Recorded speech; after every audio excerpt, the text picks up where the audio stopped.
Masked Hero.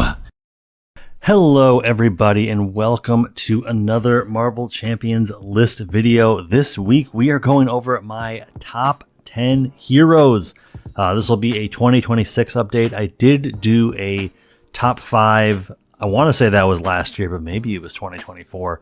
It's been a while, and I think that having gone through Pub Meeple again earlier this week and hashing out where I sat, I think I'm happy with the top 10. I don't know that all of these would have immediately come to mind, but then as I was kind of putting all the cards down, I went, oh yeah, like this is the creme de la creme for me. And so I have no shame in saying that these are my top 10 heroes. It's possible that week to week they could shift around. My number 8 could become my number 6. My number 3 could become my number 2, what have you. But let's get into it. Let's not waste any more time. Let's talk about my top 10 heroes in this 2026 update. Let's turn our attention to number 10, which is Riri Williams, aka Ironheart. She is a character that I have not played in a while, and I think that might come down to the fact that looking over my list, she might be, well, she is. I think she is the most powerful hero on my list. Pretty cut and dry. And I think that partially comes down to the fact that, as we'll see throughout all of my picks, I happen to like a lot of characters that come with an inherent weakness. I like having something to overcome. I don't really like being on rails, everything figured out. I want to be invested in the game, and I want to not just go into a rhythm and start playing. Riri is probably the hero that does the opposite the most. She does exactly what she wants to do. She gets her progress counters, and then she just turns into her version 3 and then just goes wild and is very, very powerful. I don't want to take that away from her at all. She is a very powerful hero. She's a very fun hero to play. It's just, to me, that level of power and consistency gets old, and I tend to drop off. But it's hard to explain what Riri is necessarily. Riri is a alter ego with 3 recovery, 6 hand size, and 10 hit points. But then she has a range of abilities because she actually has 3 different versions. As she upgrades, as you can see in the art, the helmet changes, and she becomes something more. And that results in her being able to add progress counters to herself, not only from her kit, but also from a ability that, you use a certain amount of genius resources, you get a progress counter. And it just becomes easier and easier. And then as you move to your different versions, the actual Ironheart hero card also swaps out. And you have a hero that is a 1-2-3 to a 2-2-3 to a 3-2-3. And very, very powerful, very, very earned. And her first 2 versions want you to get 6 progress counters, remove them, and then go to the next version. I suppose you ready up, and then in the second version, you get a tough status card, I believe. And finally, the third version, you start using those progress counters to just deal a massive amount of damage. I agree with people that say that she's overtuned. I would even like it if maybe that 2 damage was 1 damage. At some point, you have so many progress counters that it's just and take out this next stage of the villain and just move on.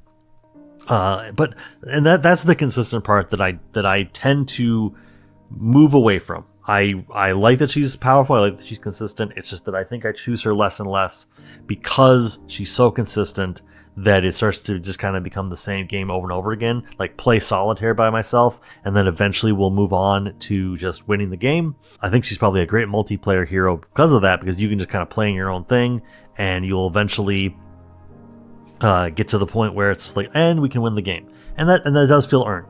In terms of her kit, I do like the fact that she has several cards that allow her to get more progress counters, including her attack, which deals 4 damage, gets a progress counter, 2 progress counters instead if you defeated the enemy, and then I think she has a thwart event. Yes, thwart event, remove 3 threat from a scheme, place 1 progress counter onto Ironheart, 2 instead if you remove the last threat from that scheme. I think these are really good variants of the kind of thwart and attack events we've seen in the past, where you do something, if it defeated an enemy, Winter Soldier will remove 2 threat.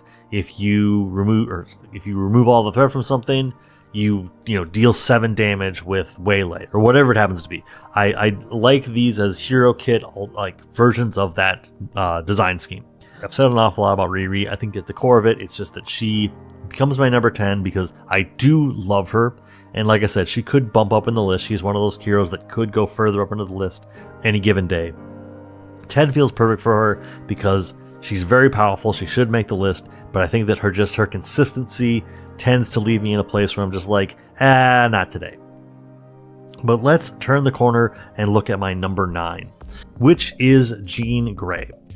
Again, I like heroes that have an inherent weakness, something to overcome. That restriction, that handicap is in her Phoenix Force upgrade. You need to learn how to use that properly. And then there is the ultimate handicap, which is the Dark Phoenix minion, which will put you in a state where you have an alternate loss condition. Those kind of things are always intriguing to me. Maybe not always the most promising thing, but I think that anytime a game can introduce an alternate loss condition, it tends to get me to sit up. But Jean Grey is a 6 hand size, 9 recovery alter ego with 3 recovery. She has the setup ability to put the Phoenix Force upgrade into play with 4 power counters on it, restrained side face up, and a responsive after you make a basic recovery, place 1 power counter onto Phoenix Force. We'll get Phoenix Force in just a second. Then we flip over to hero form. She is a 3 thwart, 1 attack, 2 defense hero with the Psionic and X-Men traits. She has the Psionic Bond ability, hero response, hero resource, remove 1 power counter from Phoenix Force, generate a wild resource, and then the Phoenix Force is something that obviously comes into play with 4 counters on it. When the last one's removed, you take it from the restrained side and put it into the unleashed side. The unleashed side, also a permanent upgrade, gives you the unleashed trait.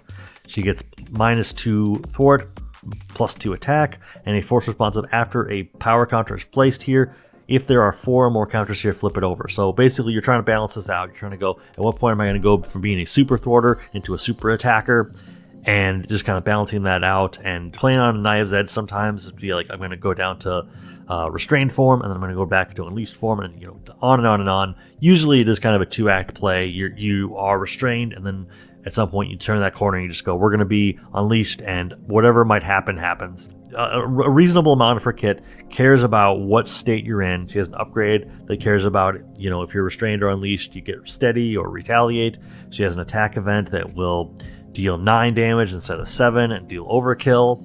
I suppose she has another attack event that deals 4 damage. If you're unleashed, it deals 4 damage to each minion engaged with you. So, and see, there's 3 cards. I can't remember all these things off the top of my head. I hate to be wrong, but then she has her thwart event, which removes 4 threat from a scheme. If you're unleashed, you stun and confuse an enemy. So all these things, they care about what state you're in. There's some beautiful art in here that always stands out to me because I absolutely love Allie Presswick. She does a couple arts in here, and this was the hero pack where I first became aware of her. But yeah, overall, I think what really makes me happy with Phoenix is just this general sense that what can you do in these states? Are you going to be the Justice player that just is thwarting for 3 all the time and you never worry about Unleashed? Are you going to be the Justice player that at some point goes, now we're going to start dealing massive amounts of damage? I think that makes her into a really good multiplayer hero for Justice, is she gets to play that role, and then when it's time to just deal damage, she can switch to Unleashed and just dole out a bunch of damage. She's also really good in aggression. I don't know that I've ever had much success with her in protection, but in leadership, I've had a lot of success. I feel like there was a deck that I deck-teched late summer of last year, I think it was, or maybe it was right after Con of Heroes. I don't remember, but it was a leadership deck, and it was really fun. And I remember playing it at a get-together, and I went into hero form, and I didn't go back to alter ego for 8 turns. So we had, and I know that because the first player counter went around the table twice. Then I went down to alter ego, I think just so that I could have a bigger hand to try to make that final push on that last turn. I don't even remember. I just remember that the thing that stood out was the counter went around the table twice, and I didn't go to alter ego until the second to last turn of the game or whatever. But yeah, I think that she is just a fun hero. I think she comes with a really fun handicap, and overall, yeah, I love Jean Grey, and that's why she made the list. As we turn our attention to number 8, which is Gwen Stacy Ghost Spider. So I think part of what comes down to this is she is in contention for some of my favorite graphic design in terms of the game. Her color scheme is great. A lot of the art in her kit is great. And I think just overall, she is a hero that is complicated in some ways, but it is the kind of hero that I would give to a new player. I think that there is a lot to be gained from that. So she is a 3 recovery alter ego with the civilian trait. She has 6 hand size, 10 hit points, and an action of choose to either shuffle Ticket to the Multiverse from your discard pile into your deck or ready George Stacy, which is the support she has. And then her hero form is 1 thwart, 2 attack, 3 defense, hero with the Web Warrior trait, Dizzy and Reflexes, which is the response ability. After you resolve an interrupt or responsibility on an event, ready Ghost Spider, limit once per phase. And that is kind of the entire deal with Gwen Stacy, is you're always looking for new cards that are printed with interrupt or response on the event. So that means over time her wealth just goes up.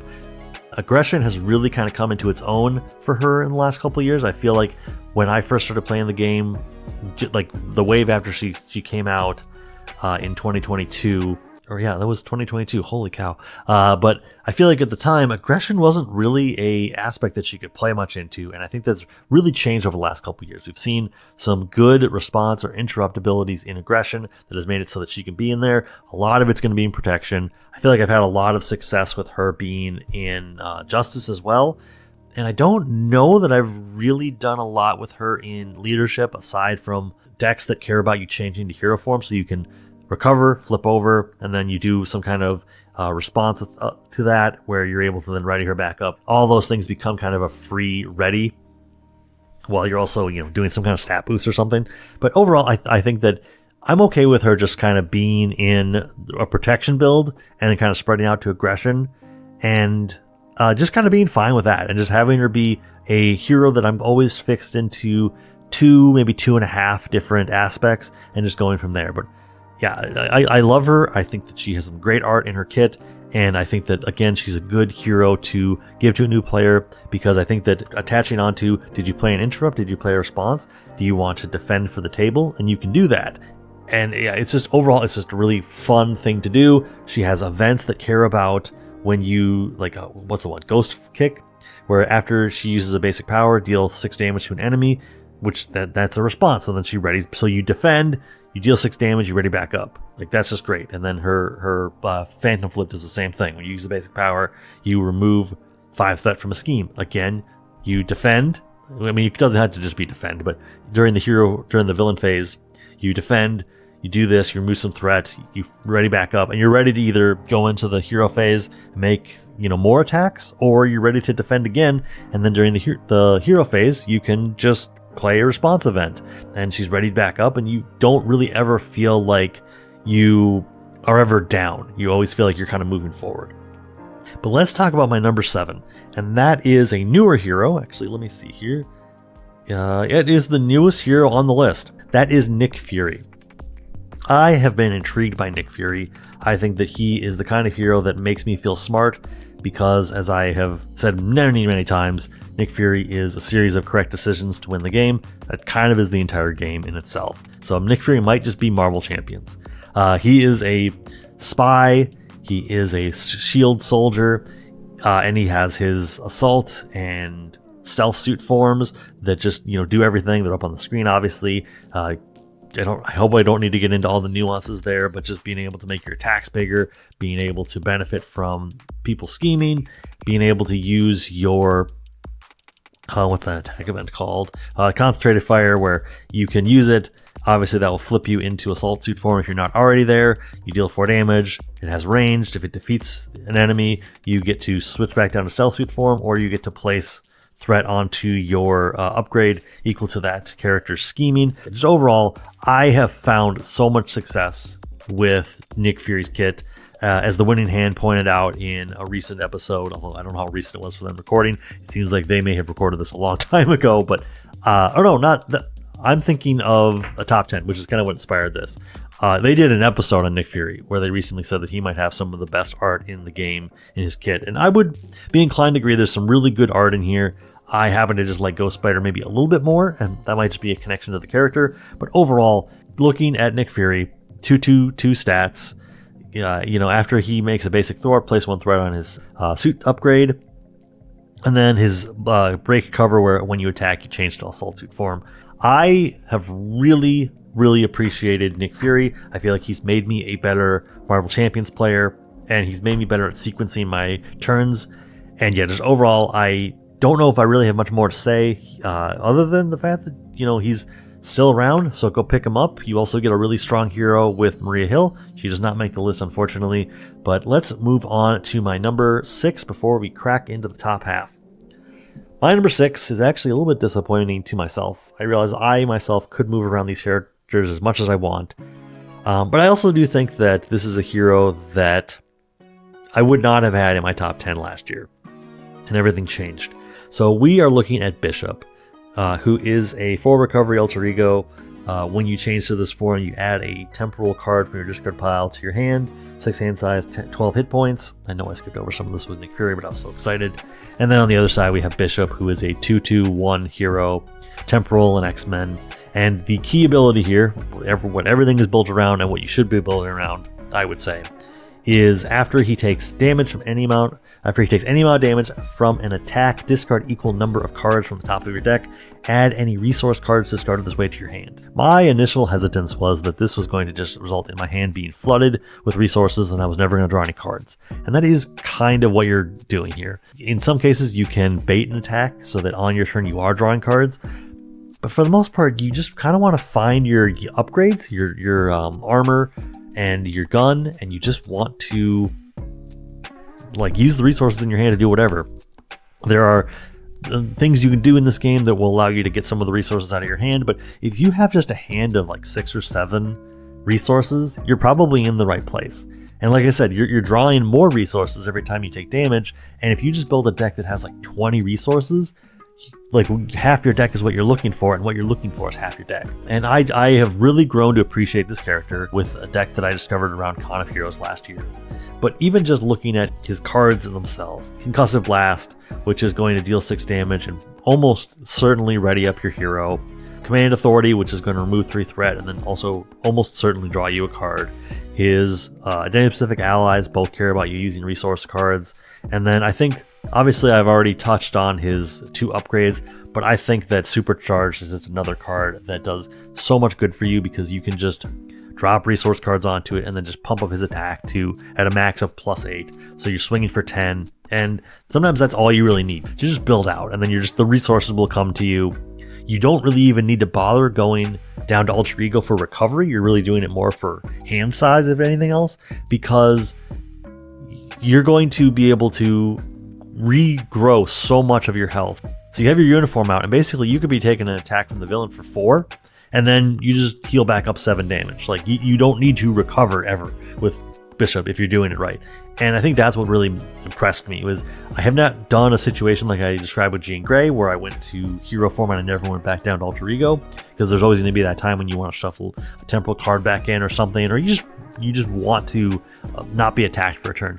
But it's very possible that you can just go, I'm going to be here, my uniform's going to heal back the damage, and that 12 hit points is really never going to be in danger. He's a rising star in my deck. He could probably very quickly become a top 5 hero very easily, but this is just not the year for him.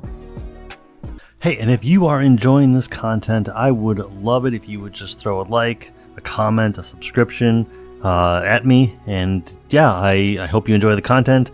I try as hard as I can. Any words of praise or kind thoughts is always appreciated. Well, but let's move on to the top 5 and really get down to brass tacks. All right, number 5, and that is, number 5 is Valkyrie. I know that this is one hero that's not going to make a lot of people's top 30 list. I love the Asgardians. That's a spoiler alert. And I find that I obviously want Valkyrie to be better. I can definitely see designs that we've had since her design that are playing off of things that she's doing. I would even say that Tigra is kind of in that same boat, where you can kind of see the parallels.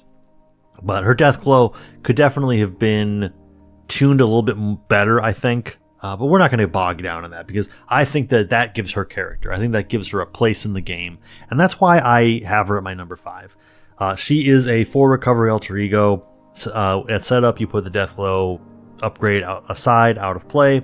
And then as a action, you can detach the Deathglow and set it aside, out of play. So that's not a forced ability. I often play it like a forced ability. But then she's got 6 hand size, 12 hit points. And then on her hero side, she is a 1 thwart, 2 attack, 1 defense hero. Very low stats in that sense. Asgard and Avenger, and the Death Perception, which is a hero action. Play the set aside Deathflow upgrade as if it were in your hand. So it's always a floating card that does not exist. But her kit is aimed at trying to leverage the Deathglow in many ways, whether that be her Avathi card, which deals 7 damage, gains overkill if the Deathglow is attached. Her Flight of the Valkyrie card, which when you defeat the enemy with the Deathglow on it, you discard this card, remove 5 threat from scheme, so you definitely have a way to handle that. And then like her Shield Maiden ability, which just allows her to defend with +2 defense without exhausting. Valhalla, again, another card that when you defeat the enemy with the Deathglow on it, you draw a card and heal the damage of Valkyrie. And then just, over and over again, her entire kit is built around this idea of putting the Deathglow onto things. And like I said, I think that there is a point when it costs 1. If it costs 0, then it wouldn't have a cost to it at all. And I don't know what the alternate way of kind of balancing the Deathglow would have been. Maybe just make it 0. Hello, so this is Editing Masked Hero here. So I go on probably another 40 seconds of just talking about how we could fix the Deathglow, and at the end of the day, you could look at something like Hunted and really kind of see what the current design template would point to as to how to fix that. I think all of this discussion going round and round is really kind of missing the point that I think what makes Valkyrie so great is that she's bad in a way that keeps you wanting to improve her. If she was just a bad hero, people would just put her aside. But there's something about the way she's designed that is just slightly off enough that it is intriguing. And I think that's what has me coming back. And I think that's what keeps her sort of in the discussion. She's a hero that will always have a place in Marvel Champions discussion because, like I said, she's just a tiny bit off. And I think always being in the zeitgeist as a discussion point is something that should not be overlooked. I think that she has something compelling going on that begs to be improved upon, and that's what puts her where she is on my list. What can I do with the Deathglow? How can I put it in the places where it's going to do me the best good? I think even just learning the lesson of don't put the Deathglow onto the villain unless you know how you're going to get off the villain. That might be going to Alter Ego, but if you don't plan to go to Alter Ego, putting it there could be a problem because then you're going to get an enemy into play, a minion, and you don't get to just ready back up. And that's half the fun, is trying to map together these turns where it's like, okay, I'm going to put a guard minion over here so that I can deal 4 damage to it because I have my upgrade that gives me +2 attack when I'm attacking the Deathglow person. I'm going to take that thing out. It's going to return back to my set-aside area. I'm going to then throw it over to here, and just on and on and on. And when the Deathglow, I kind of skipped over this, but it's been up on screen. When the enemy with the Deathglow on it gets defeated, you set it aside and you ready up Valkyrie. So this just allows you to do a lot of things that you would do with a character like Quicksilver, where you just get to ready up a bunch of times.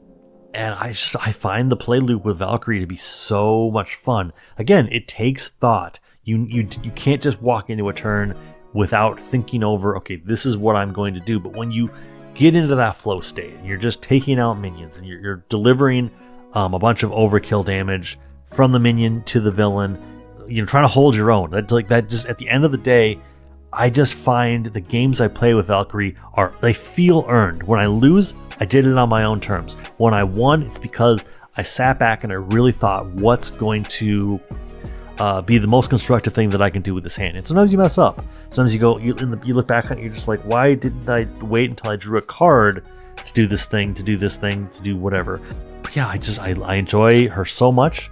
I enjoy that she has a setback. She has easily the most polarizing Nemesis kit I can think of, where you have a 10 out of 10 Nemesis kit against a hero that is not 10 out of 10. I think if you want to scale the difficulty of the Nemesis kit to the hero, that's all fair play. But when the hero is not stellar, but you have this really punishing Nemesis kit, it's like, what was all this for? Why did you do this? Like, who hurt you?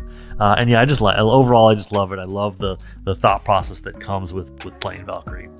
But let's move on to my number 4, and that is Wade Wilson, aka Deadpool. Another hero that I feel like probably would make other people's top 10s, but I feel there's a lot of people that just don't love him, and I think it's because he's such a gimmick character. And this is probably up there with Riri Williams for a character that does not have really much of a setback, and you just benefit off of it. But he is a 8 recovery alter ego with the mercenary and mutant traits. He has the break the fourth wall ability, discard a card from your hand, search your deck for a Deadpool event and add it to your hand, limit once per round. And then he has 6 hand size, 9 hit points. And then on the other side, he is Deadpool with 5 hand size, 9 hit points. He is 2/2/1 stats, and the regenerating degenerate force interrupt. When you would be defeated, instead set your hit point dial to 1, change alter ego form, and add 1 acceleration token to the main scheme. I do think you need to play Deadpool responsibly, because you can just let the game get out of control, and I understand why that would irritate people. And also additionally, his upgrade, which adds 2 more to the target value for each acceleration token, definitely is fun, but I think that in 4-player, the idea of being this difficult can be a bit much for people. I love playing Deadpool in bigger tables because he doesn't just break the game. In solo or in 2-player, he can just take out an entire stage of a villain on the first turn if you have this card is fire and maximum effort. Like, it's just ridiculous, and it sort of trivializes the game. But in larger games, he just becomes somebody that is great at basically pushing the game to the point where all you do is deal damage, but instead of it being on turn 10, it's on turn 6. And I think that that's what is really fun about him. In larger tables, he just makes the game faster in a way that I don't feel like is as trivialized as smaller tables. 1 or 2 players, I think that he is too powerful. I think at 3 and 4 players, he gets to be this hero that just helps to... obviously, he is playing risk-reward, but I think that he is benefiting from that. I love Cable as an ally. I love his katanas. And yeah, just overall, like, his chimichanga truck is also great. But yeah, I think Deadpool is just such a fun hero, and I understand why he gets some grief. I think if your deck just consists of, I'm going to play Endurance and Symbiote Suit, that is a great thing to do. It's a lot of fun. But I think that there's more nuance to Deadpool than just give him a bunch of hit points and have him dole out a bunch of damage with maximum effort and discard his fire. Let's step away from Deadpool. I feel like I didn't have a lot to say about him other than just defend him a little bit. And let's move on to my number 3, and that is Scarlet Witch. Scarlet Witch is my top risk-reward hero. She will push you through the encounter deck so fast that she might add acceleration counters faster than Deadpool does, to be honest. But she is a alter ego with 3 recovery. She's got 6 hand size, 10 hit points, and then her superpowered siblings ability, which is an action. Discard 2 cards from your hand to draw 2 cards. 3 instead if Pietro Maximoff is in play, limit once per round. And then her hero side, which I absolutely love, is Scarlet Witch, 2 thwart, 1 attack, 2 defense. A hero with the Avenger and Mystic traits, 5 hand size, 10 hit points, and Chaos Control. Shout out to Shadow the Hedgehog. Interrupt. When boost icons on an encounter card would be counted, discard the top card of the encounter deck and count the number of boost icons on that card instead, limit once per round. So she can just bend fate, she can bend probability. That's going to be a reoccurring thing with a lot of heroes that I like. Just that risk reward. And yeah, just overall, I find her to have such a simple design, but if it's just like, yeah, I don't like this card, I'm just going to pick the next one, see if it's any better. I just love that. I love her molecular decay ability, which is an attack event, deals 5 damage to an enemy, and then you discard the top 2 cards in the counter deck. For each boost icon discarded this way, deal an additional damage.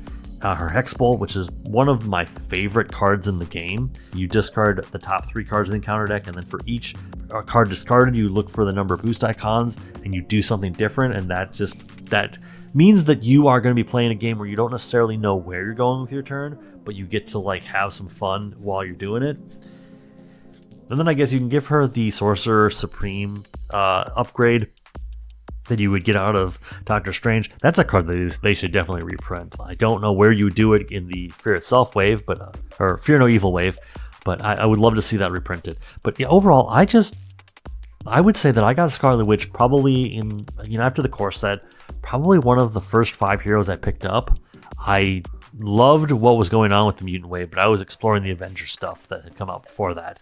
And she has always just stuck with me. She's just one of those heroes where it's just like, this plays so differently. And we're starting to see more heroes that play like her. But I think that just as a first year hero, they did so much right with her.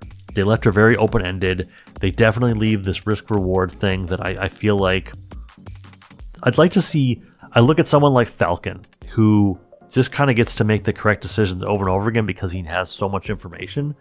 And I would almost rather sometimes that Falcon you can't see the top card. So you're just doing Red Wing blind. You're doing his attack events blind. And I'd find that to be more fun. It would add something kind of like, again, I was listening to the Winning Hands, like top 10 stuff where they're going through their top 10 heroes, one hero at a time, the two hosts. And they were talking about Iceman and how he has his cryokinetic ability or whatever, his upgrade that you draw the top card of your deck and you might ready up. I think I'm remembering this card correctly. You might ready up if you drew an ice card. And there's more fun in the what am I going to draw than knowing what you're going to draw. And I think that adds so much to the game. When you don't know what you're going to do, that's why I like Hexbolt. You don't know what's going to happen. You're just kind of spinning the wheel, seeing what happens. And there's so much more fun in that. Like when you play Arkham, there is a little bit of like, am I going to get the auto fail? And when you do, it always creates a big reaction. Where as if you just knew, if every time you drew a token out of the bag in Arkham, you just always knew what you were going to draw, there would be no fun in that. And Scarlet Witch digs into that. You don't know what's going to happen, so you're just trying your best, and you're making do with what you get. And that to me is fun. That to me is not what I want to play every game of Marvel Champions in, but that's what I want to play. I would say 50% of my games, if I can be like just excited what's going to happen next, I'm playing a good game of Marvel Champions. Let's move on to my number 2, because this video is actually going far longer than I was expecting, but these are my top 10 heroes, so I'm not sure why I didn't think I would be talking about them ad nauseum. My number 2 is Thor, which should not be a surprise, and at the same time, I think it's going to be a little bit of a surprise because I am so Thor focused that how is that not my favorite hero? But Thor is a 4 recovery alter ego with 5 hand size, 14 hit points, Asgard traded, and the worthy ability, search your deck and discard pile for Mjolnir and add it to your hand. Shuffle your deck at limit once per round. I love the fact that this allows you to use up Mjolnir, which is just a upgrade that boosts your attack and it gives you aerial. You can use it as a resource, put it back into your hand, and you still have it. I think that's great. On his hero side, he is a 1 thwart, 2 attack, 2 defense hero.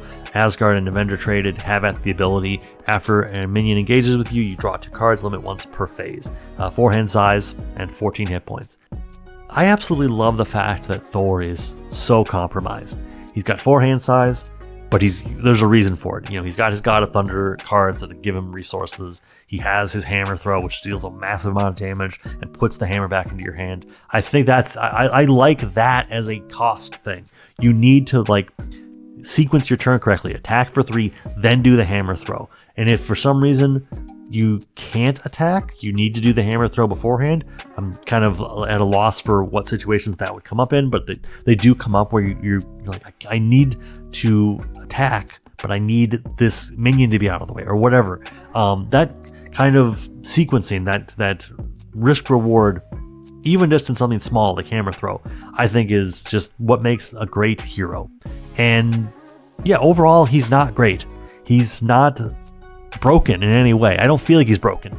I feel like he's constantly getting new tools that make him better and better. I think he is one of the most improved heroes in the game. But at the end of the day, I just love that he has weaknesses. I love that he has something to overcome, something to prove, and something to prove that he's worthy. I think that's thematically a fun part of Thor. Yeah, just at the end of the day, I think he is so much fun to play.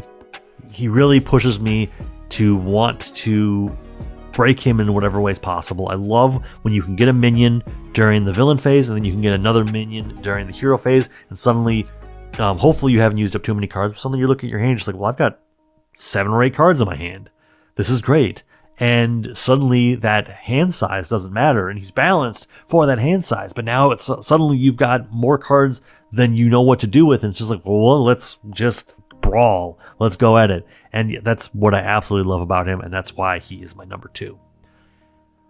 Here we are, finally at my number 1, and I am so happy this card exists. I think I knew that she was going to be fun when I saw her just announced as a part of the box, but Domino is my number one hero.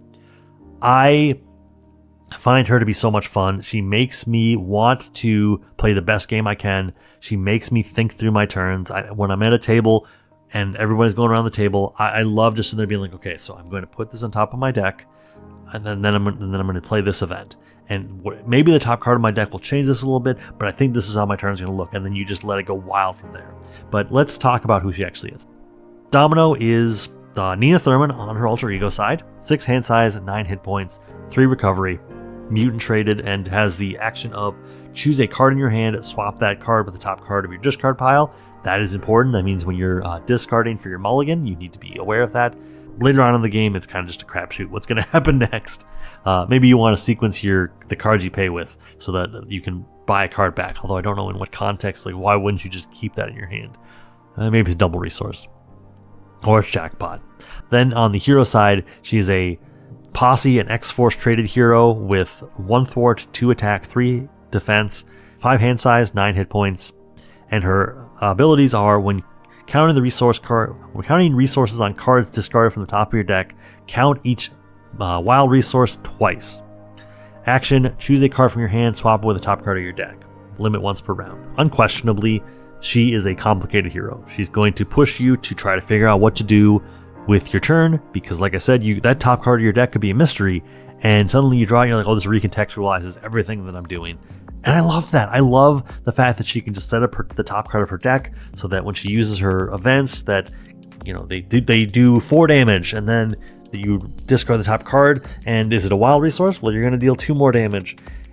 You have Luck Be a Lady, where you discard the top, and then you discard the top card of your deck, and you get to do something based on the resources. You get to heal damage, you get to remove 2 threat, you get to deal 3 damage, or you get to do 2 of the above. Probability Field is maybe one of the best cards in the game, like right up there with Hexbolt. Her pistols are some of my favorite upgrades in the game. And overall, Domino probably does have the most amount of like basic semi-staple cards, like they might as well just be in her kit. Digging Deep might as well be in her kit. White Fox is probably in 70% of the decks that I build with her. And Sharpshooter might as well just be part of her kit. Overall, Domino is easily my favorite hero. Thor is my mascot, but Domino is my main. I will choose to play Domino if given the chance any day of the week. I think she's such a great hero. I think she really pushes you to make the most amount of correct decisions. And you have to make these decisions on the fly because the context of your turn can just pivot when suddenly you draw the top card of your deck and go, oh, that was a wild resource. I could have just right place, right time that, and then swapped and then done this or that. And I remember making my new player guide and thinking this is the best new player guide I will ever make. That's probably not true anymore. I've improved over time, but Domino is easily my favorite character. I love her so much, and I don't know what's going to take to dethrone her because I just find her to be so good in so many aspects. I love her in protection. I have a lot of fun with her in justice. I have learned how to find ways to use her in aggression that really feel powerful, and Pool has even been good, because I think she can overcome so much of the negatives of playing pool cards, because I do think that to some extent she is a 17, 18 card hero kit with 22 blank cards. And if they're pool cards, it just gives you more of a challenge. And just overall, I love her so much. And that is my top 10. I love all these heroes for different reasons. Obviously, I have gushed about them now for over 40 minutes in the recording. We'll see how long it takes me to edit it down. But yeah, this is my top 10 list. What is your top 3 favorite heroes? Let me know in the comments. But until next time, thank you for listening. I'll see you in the next one and have a great day. You're doing great. Keep it up.